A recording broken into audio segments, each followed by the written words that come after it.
Good evening and welcome back to Prime of Midlife.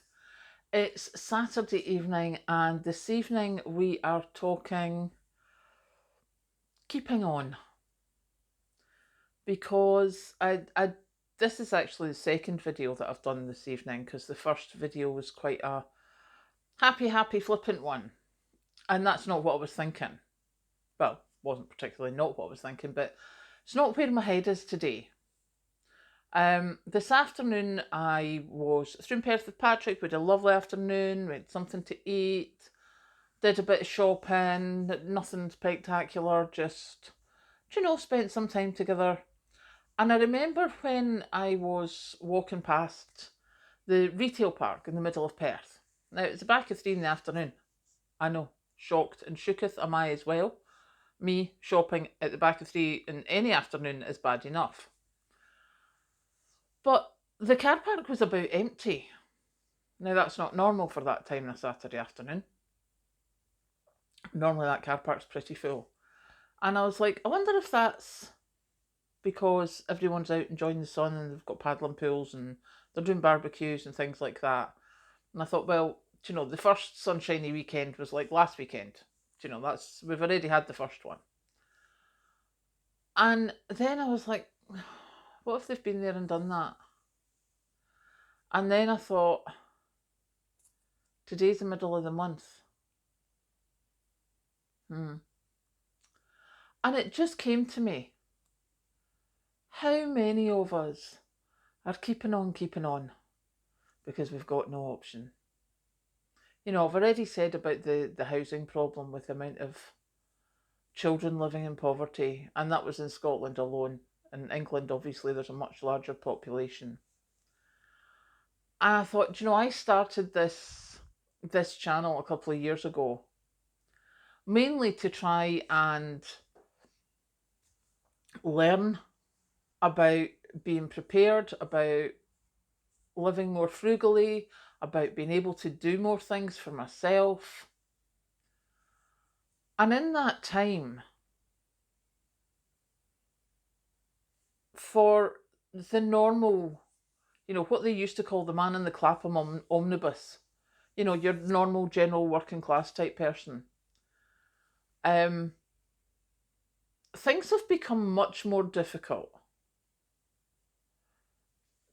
But because they've continued to be difficult, we are keeping on. The thing when Russia invaded Ukraine and the price of power went up, everyone's like, oh my goodness, it's a cost of living crisis, it's an energy crisis, and the government helped and everything. We're still suffering from that. It's not like the price of power's gone back to where it was.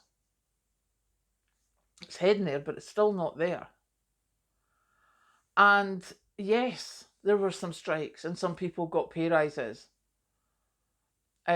Some people deservedly so. In fact, everyone deservedly so. But when you hear of some of the people who went on strike for pay rises, that there hadn't been a new pay deal in like 20 years. The cost of living had gone up 20 odd percent and people were still getting 0.5% pay rises.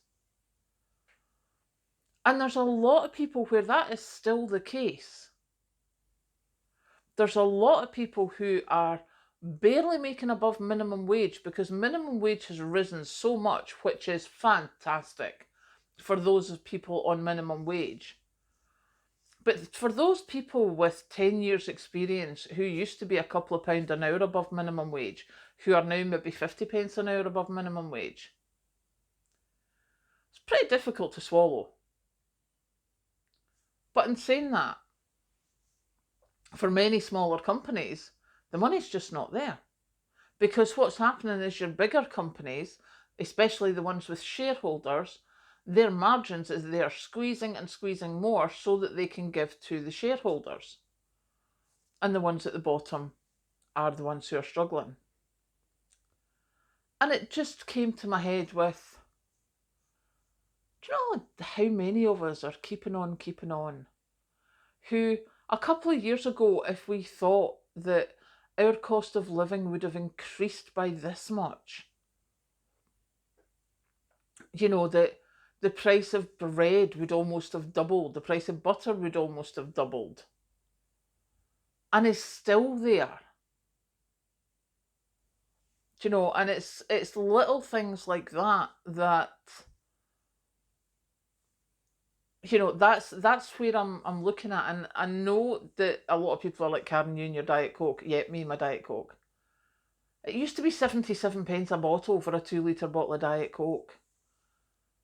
It's £2 now. It used to be 50 pence for a packet of super noodles. It's £1 now.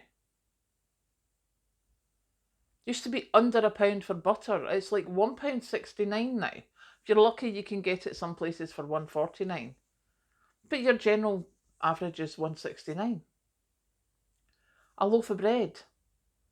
A loaf of, now, what was it we used to always get? The best of both, or, you know, whatever that, the half and half type one. That's £1.75 now. It used to be under £1. Those things haven't changed. Those things rose and have continued to rise in increments, and that's where they're sitting. And if we had known at that time that that's where we would be, there would have been uproar. But there's been the big emergency at the start, and then they've brought it down, but they've not brought it down that far. And so many people's wages haven't gone up, but yet we keep on keeping on. Because we're good at that. Because we've got no choice. So we learn more frugal recipes. We learn to do things for ourselves. We learn to come together in groups, like this little community we've got here. And we learn from each other. You know, like somebody said, put maple syrup or sugar in the coleslaw. But I have to say, the coleslaw, actually, after sitting all night in the fridge, has got itself sorted, and it's absolutely to die for. I make really good coleslaw. But who would have known I would have done that? Apart from when, you know, the day when I went and the only coleslaw was the really expensive stuff, it was £1.60 for a tub. For a tub smaller than I would have made that yesterday.